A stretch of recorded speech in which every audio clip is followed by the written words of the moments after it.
DDRC അജിലസ് ലബോറട്ടറിയുടെ സേവനങ്ങൾ ഇപ്പോൾ മടത്തറയിലും. എല്ലാവിധ ലാബ് ടെസ്റ്റുകളും മടത്തറ DDRCയിൽ ലഭ്യമാണ്. DDRC Palode road, Madathara.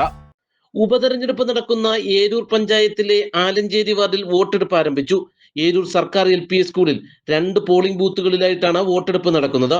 10 മണിവരെയുള്ള കണക്കുകൾ പ്രകാരം 490 പേർ വോട്ട് രേഖപ്പെടുത്തി. 3 മുന്നണികളുടെയും സ്ഥാനാർത്ഥികളും പ്രവർത്തകരും പോളിംഗ് സ്റ്റേഷന് സമീപം വോട്ടർമാരെ നേരിൽ കണ്ട് വോട്ട് തേടുന്നുണ്ട്. പ്രത്യേക ബൂത്തുകൾ സജ്ജീകരിച്ച് സ്ലിപ്പുകൾ നൽകിയും തെരഞ്ഞെടുപ്പിന്റെ അവസാന നിമിഷത്തിലും വോട്ടുറപ്പിക്കുന്ന തിരക്കിലാണ് മുന്നണികൾ. 1800ഓളം വോട്ടർമാരാണ് ആലഞ്ചേരി വാർഡിലുള്ളത്. ഇടതുമുന്നണിയുടെ സിറ്റിംഗ് വാർഡായ ഇവിടെ ഇക്കുറി മികച്ച മത്സരമാണ് നടക്കുന്നത്. സ്ഥാനാർത്ഥികളും നേതാക്കളും തികഞ്ഞ ആത്മവിശ്വാസത്തിലാണ്. നല്ല ആത്മവിശ്വാസമാണ്. രാവിലെ തന്നെ നല്ല പോളിംഗാണ് നടക്കുന്നത്. പ്രതീക്ഷയുണ്ട്. പോളിംഗ് നടക്കുന്നുണ്ട്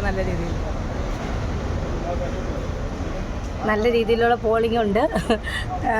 ഞങ്ങൾക്ക് നല്ല രീതിയിലുള്ള പ്രതീക്ഷയുണ്ട്.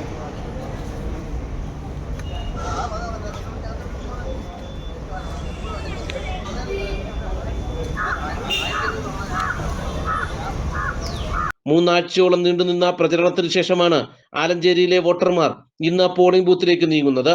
നാളെയാണ് വോട്ടെണ്ണൽ. 10 മണിയോടെ തന്നെ തെരഞ്ഞെടുപ്പ് ഫലം അറിയാൻ കഴിയും. ഏരൂർ സർക്കിൾ ഇൻസ്പെക്ടർ N ഗിരീഷിന്റെ നേതൃത്വത്തിൽ വൻ പോലീസ് സംഘം പോളിംഗ് സ്റ്റേഷന് മുന്നിൽ ക്യാമ്പ് ചെയ്യുന്നുണ്ട്. നാട്ടുവാർത്ത, ഏരൂർ.